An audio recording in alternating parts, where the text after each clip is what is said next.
ইলিশ মাছের মাথা দিয়ে কচুর শাক। প্রথমে কচুর শাকের ডাঁটাগুলোকে ভালো করে ছুলে কেটে নুন দিয়ে সেদ্ধ করে নিচ্ছি।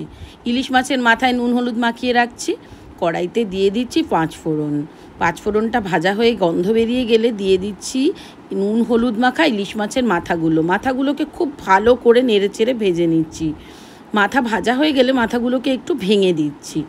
তারপর দিয়ে দিচ্ছি সেদ্ধ করে রাখা একটু লঙ্কা, তারপর দিয়ে দিচ্ছি একটু লঙ্কা বাটা, দিয়ে দিচ্ছি টমেটো পিউরে, তারপর দিয়ে দিচ্ছি হলুদ আর নুন, তারপর দিচ্ছি সেদ্ধ করে রাখা কচুর শাকগুলো। সমস্ত কিছুকে খুব ভালো করে মিশিয়ে আঁচ সিম করে শুকনো হতে দিচ্ছি। যখন দেখব একদম এরকম গামাখা হয়ে গেছে, তখনই রেডি আমাদের ইলিশ মাছের মাথা দিয়ে একদম কম মশলায় তৈরি কচুর শাক।